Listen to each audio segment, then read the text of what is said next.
او یو په دې ښځو کې بله مسله لکه که تاسو خیال نو دو د خپل وجود سوری کړی دلته یې سوری کړی دې ځای کې هم کړي ټیک شوله که نه او ډېر شی سوري په ځان کې کړي په دې پوزو کې په دې غوږونو کې به هر حال په مانځه کې ګوره کله چې ښځه اودس کوي که نه اودس نو په دې پوزه کې چې کوم سوری دی دا دې سوري ته دننه اوبه ور دننه کول لمدول دا فرض دي که چېرته دا پاتې شو په اودس کې نو اودس دې ونه شو چې اودس ونه شو مونځ دې ونه شو دو په دې ځای کې هغه نتکۍ غوندې اچولي که نه هغه میخکۍ پکې ور دننه کړی نو که یوه ښځه د هغې زر در مخ ته اوبه واړېلې او اودس یې وکړو مخ یې وینځو او دغه سوری دننه لوند نه کړو نو ګوره دې اودس ونه شو دا به هسې ښکته پورته کېږي اوس مونځ به کوي په څه باندې پوهېږي یا په غوږ کې سوري کړي دي او په دغه غوږ کې والۍ مالۍ پرتې دي یا پکې نشته دی به هر حال خو دغه سوري کلاو دي لا بند شوي نه دي او چېرته واجب غسل یې کوو ټیک شوله او په دغه غسل کې دې ښځې دا غوږ دا سوری دننه لوند نه کړو نو دې غسل ونه شو چې غسل یې ونه شو مونځونه هم نه کېږي ټوله ورځ به دا ښکته بره کېږي 5 ټایمه مونځونه به کوي خو هېڅ فایده به ول نه ورکوي نو دغه مونځونه نه کېږي او ډېرې زیاتې کوتاهیانې کوي او نن سبا خو داسې دور راوتلی دی چې چېرته د یوه جنۍ واده وي نو بس هغه بیا دغه ته ځي هغه میکاپونه چې پکې کوي هغه شي ته څه وایي بیوټي پارلر ته ځي بیوټي پارلر ورته وایي هغه شي له ځي په کیسه باندې پوهېږي نو چې هغې له لاړ شي نو هلته په ځان باندې ډېره غټه خرچه وکړي دا خټې مټې په ځان پسې ومږي په کیسه باندې پوهېږي او دا پوډر موډر او یو شی او بل شی او سړی چې ورته ګوري الټی ولا ورځي لکه دا لاسې دي دا راواخلي په ځان باندې ومږي او هلته دې هغه 50-50 زره روپۍ والي زمونږ په شانته خلک نه وي چې بس هر ټایم یې ځان راټول کړی شي درک ورسره نه لګي داسې کیسه پوهېږي غټ غټ خلک مالداران کیسه باندې پوهېږي او نن سبا خو دغه څیز نه رواج جوړ شوی دی هر سړی ورځي هر ښځه ورځي دغه ځای ته نو که چېرته د جنۍ واده دی نو بس کور والی هلته بوځي یو ورځ مخکې په هغه شپه باندې د واده په شپه باندې هلته بوځي او هلته وله میک اپ وکړي هغه خو داسې میک اپ چې ګران وي که نه چې ارزان هم وي نو په 15-20 هزار روپۍ باندې وله کوي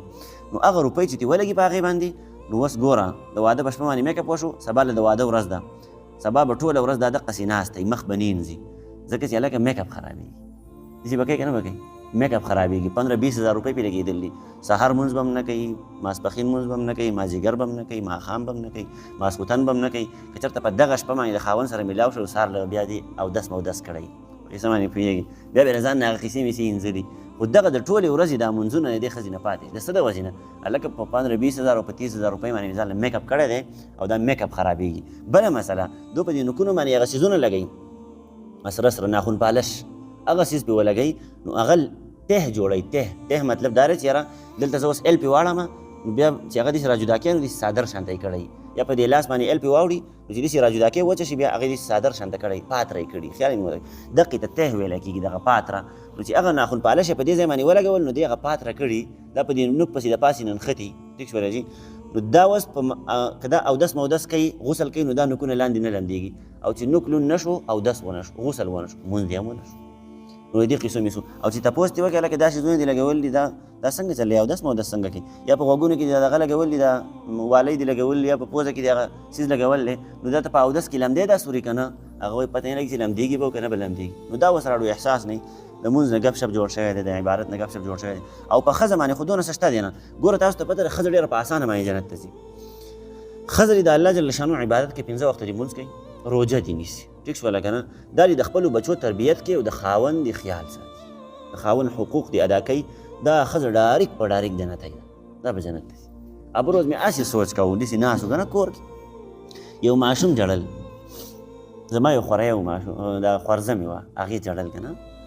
نو هغه خور مې داسې راواخېسته بس داسې لږه وټه پورې ایسته غلې شوه داسې لږه وخوځوله که نه نو غلې شوه نو بس هسې ما سوچ کوم د دې ښځو د جنت ګټل څونه اسان کار دی یو ماشوم یې غلی کړو په دې باندې بیا الله جل شانو جنت ته بوځي خپل ماشوم یې دی په غېږ کې پروت دی ماشوم په جړا شو لږ شانته په جړا شو دغه ماشوم راواخله دا لږ غلی کړه سینې ته یې واچوه شودو وله ورکړه خوراک وله ورکړه دا غلی کړه په دغې باندې به الله جل شانو ستا نه رضا شي جنت ته به دې بوځي